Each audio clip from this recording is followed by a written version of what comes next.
स्वागत। आज हम एक ऐसे विषय पर बात कर रहे हैं जो सीधे हमारी खेती और अर्थव्यवस्था से जुड़ा है। हमारे पास एक लेख है जो फॉस्फेटिक उर्वरक, खासकर डीएपी की जरूरत पर ही सवाल उठा रहा है। हाँ, मतलब डाई अमोनियम फॉस्फेट। जी, और लेख का दावा थोड़ा चौंकाने वाला है। वो कह रहे हैं कि शायद भारतीय किसानों को फिलहाल फॉस्फेटिक उर्वरक चाहिए ही नहीं। बिल्कुल, सुनने में अजीब लग सकता है, पर इसके पीछे वो एक तर्क दे रहे हैं। तो चलिए इसी को समझते हैं।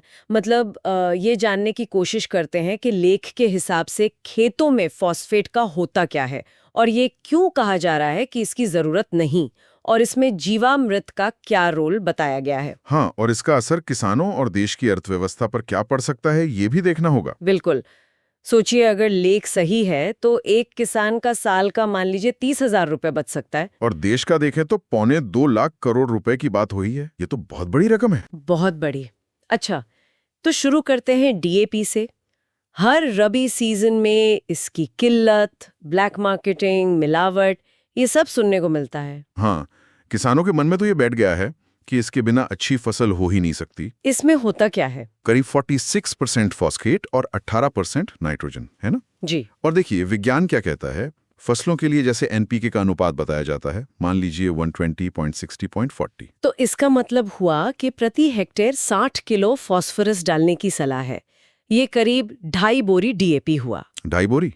ठीक है। लेकिन कई रिसर्च ये बताती हैं कि पौधे इस डाले गए फॉस्फेट का मुश्किल से, आप कह सकते हैं, 30% ही ले पाते हैं। सिर्फ 30%? इतना कम? तो फिर बाकी 70% का क्या, वो कहाँ जाता है? बस यहीं पर लेख की मुख्य बात आती है। उनके अनुसार वो बाकी 70% फॉस्फेट जमीन में ही रह जाता है और वो अघुलनशील, मतलब इनसॉल्युबल रूप में बदल जाता है। पौधा उसे इस्तेमाल नहीं कर पाता। अच्छा, तो अगर 60 किलो डाला तो 20 किलो इस्तेमाल हुआ और 40 किलो वहीं खेत में जमा हो गया, हर फसल में। साल में 2 फसलें। तो लेख का अनुमान है कि उसके 1 हेक्टेयर खेत में करीब 8 क्विंटल यानी 800 किलो अघुलनशील फॉस्फेट जमा हो चुका होगा। 8 क्विंटल? और 20 साल में ये 16 क्विंटल तक हो सकता है। 16 क्विंटल, ये तो बहुत ज्यादा है। हाँ, और हैरानी की बात यह है, जैसा लेख में बताया गया है, कि मिट्टी की जांच में ये जमा भंडार अक्सर पकड़ में ही नहीं आता। रिपोर्ट में शायद बस घुलनशील फॉस्फेट मतलब 8-10 किलो ही दिखेगा, जबकि असल में खेत में क्विंटल जमा हो सकता है। इस पर ज्यादा रिसर्च भी नहीं हुई है, ऐसा लेख कहता है। ये तो सोचने वाली बात है। तो क्या लेख ये कह रहा है कि किसान फॉस्फेट डालना बंद ही कर दें? हाँ, लेख का मुख्य दावा यही है। वो कह रहे हैं कि जिन किसानों ने 20-30 साल फॉस्फेट इस्तेमाल किया है, उनकी जमीन में इतना स्टॉक है कि वो अगले 40-50 साल तक बिना फॉस्फेट डाले भी अच्छी फसल ले सकते हैं। अच्छा, और वो जो डीएपी में 18% नाइट्रोजन होता है, उसका क्या? उसका समाधान सीधा है, उसे यूरिया के जरिए अलग से दे दें। ठीक है, लेकिन ये जो जमीन में पड़ा हुआ अघुलनशील फॉस्फेट है, उसे पौधे लेंगे कैसे? उसे घोलना पड़ेगा ना? हाँ, उसे घुलनशील बनाना पड़ेगा। लेख बताता है कि कुछ किसान इसके लिए गलत तरीका अपना रहे हैं। वो सल्फ्यूरिक एसिड मतलब तेजाब डाल रहे हैं। तेजाब? हम्म, उससे तो जमीन खराब हो जाएगी। बिल्कुल। उससे फॉस्फेट घुल तो जाता है, पर जमीन का सत्यानाश हो जाता है। ये तरीका बिल्कुल गलत है। तो फिर सही तरीका क्या बताया है लेख में? लेख में जीवामृत का सुझाव दिया गया है। जीवामृत? हम्म। ये क्या होता है? ये एक तरह का घोल है जो देसी गाय के गोबर, गोमूत्र, गुड़, बेसन और थोड़ी सी, मतलब जंगल की या पेड़ के नीचे की मिट्टी से बनता है। लेख के अनुसार इसमें जो सूक्ष्म जीव होते हैं, माइक्रोब्स, वो जमीन में पड़े अघुलनशील फॉस्फेट को धीरे धीरे घुलनशील बनाते हैं।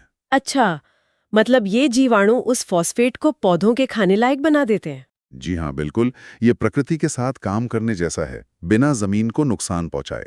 ये तो दिलचस्प लग रहा है। और इसका आर्थिक पहलू, आपने शुरू में कहा था 2.25 लाख करोड़। हाँ, आर्थिक पहलू बहुत महत्वपूर्ण बताया गया है। देखिए, किसान का तो सीधा पैसा बच रहा है। लेक वाले उदाहरण में 10 एकड़ पर करीब 30,000 रुपए सालाना। 30,000 रुपए सालाना? और अगर देश के स्तर पर देखें तो लेख के अनुसार फॉस्फेटिक उर्वरकों पर देश का खर्च 2.25 लाख करोड़ रुपए के आसपास है। 2.25 लाख करोड़?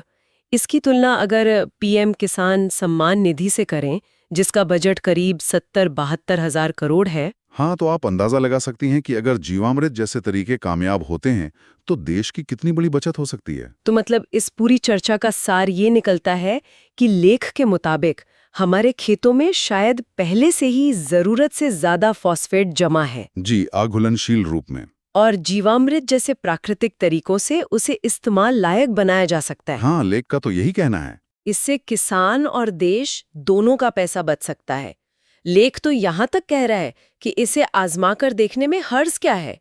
तो आज हमने इस लेख के जरिए एक अलग नजरिया देखा कि कैसे खेतों में जमा अघुलनशील फॉस्फेट एक समस्या भी है और शायद एक समाधान भी। हाँ, और जीवामृत जैसे विकल्प शायद फसल पोषण के साथ साथ आर्थिक बोझ भी कम कर सकते हैं। बिल्कुल। लेकिन यहाँ एक सवाल और उठता है जिसका जिक्र शायद लेख में सीधे न हो, पर सोचना जरूरी है। क्या? अगर ये तरीका वाकई कारगर है और बड़े पैमाने पर अपनाया जाता है, तो सिर्फ पैसे बचाने के अलावा हमारी मिट्टी की सेहत पर, पर्यावरण पर और देश की खेती के लंबे भविष्य पर इसके और क्या-क्या असर हो सकते हैं? ये एक आगे सोचने वाली बात है।